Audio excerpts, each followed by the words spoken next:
morning to all of you. Today's topic of discussion is state of the art of emission control technologies.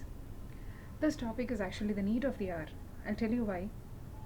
As we all are moving towards the green India, we know that there are too many pollutions and this has to be removed, though not fully, to the maximum possible extent. The growing environmental awareness in recent years has resulted in the introduction of more and more rigorous and stringent environmental laws and regulations. So the term air pollutant, it covers all the substances that are harmful to humans, animals, vegetation and any materials as well. The main sources of pollutions, when we look at that closely, it is nothing but the combustion of fossil fuels, and these fossil fuels are used either in power plants, vehicles or any other incineration process.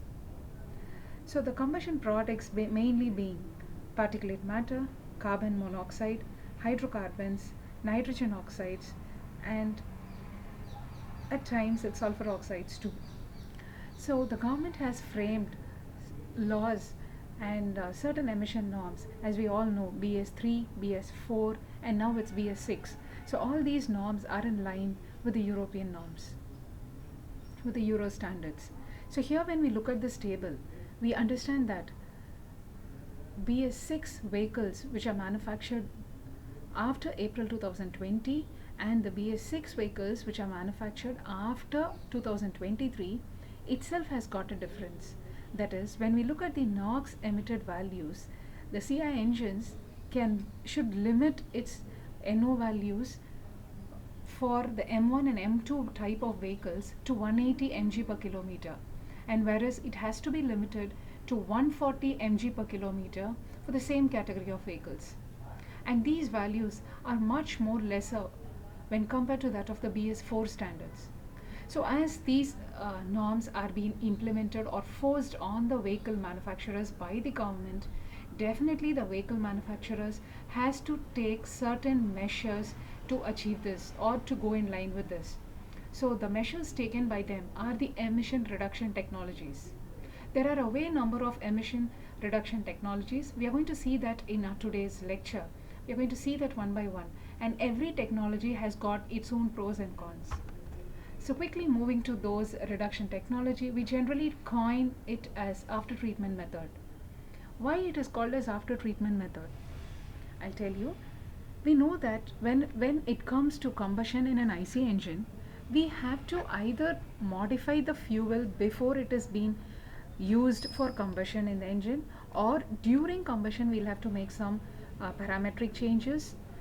If we are not able to achieve the reduction in emission after these two methods, then no other go. The final one is the after treatment method. So here we could see that by using the after treatment method, a maximum possible reduction of NOx and particulate matters are possible. So we are going to see 4 of those methods here. The first one is SCR. It is abbreviated from the term selective catalytic reduction. And the second one is SNCR. It is selective non-catalytic reduction.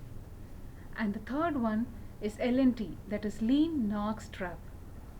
The fourth one is hydrocarbon SCR, HCSCR. So we'll see the first category, that is selective catalytic reduction. It is also called as urea SCR.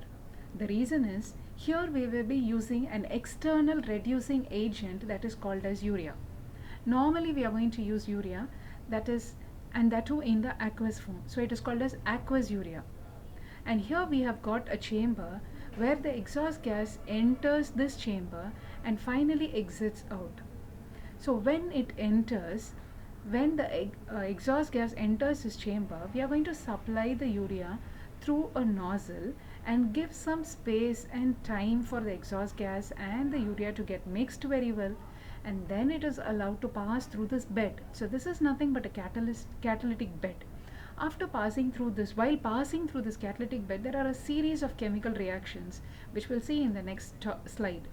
So there are certain chemical reformations which occur, and as an output we see that this hazardous nitrogen oxide or oxides of nitrogen, it can be NO or NO2 or N2O3, all are converted to harmless nitrogen. And of course, the byproducts are there, which are water and carbon dioxide. So this is a proven technology for NOx emission control, and I can say that the performance of this technology purely relies on the catalyst. So it makes use of a reductant, and this is capable of producing 95% of NOx reduction efficiency. We'll see the chemical reactions which are occurring in the SER catalytic bed. So first we have the water evaporation. I have told that the urea is being injected in the aqueous form, and hence it is called as aqueous urea. So the water content in the urea has to be removed. So first reaction is the evaporation reaction, where the water has been removed away and we have the molten urea which is present. For the second step of reaction, this molten urea will get decomposed into ammonia and isocyanic acid. Both these components are in the gaseous form. So this ammonia is going to initiate the reaction with the exhaust gas. And next we are going to see the hydrolysis reaction, where the isocyanic acid, it again reacts with water vapor and produces ammonia gas and carbon dioxide. So we can see that for every molecule of aqueous urea that is injected, there are 2 molecules of ammonia gas which are produced. So this reaction, the set of 3 reactions, at the end we have 2 moles of ammonia, and this ammonia is going to initiate the combination reaction with nitric oxide. So here we can see the standard SER reaction, which occurs in the presence of oxygen and finally produces harmless nitrogen. Why do I call it a standard SER reaction? The reason is this word is going to coin the speed, whether it is going to be a fast reaction or a slow or a standard reaction.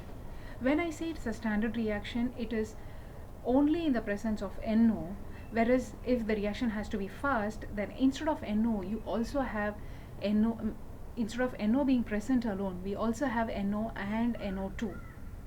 In case of slow reaction, we have only NO2. So that is the difference.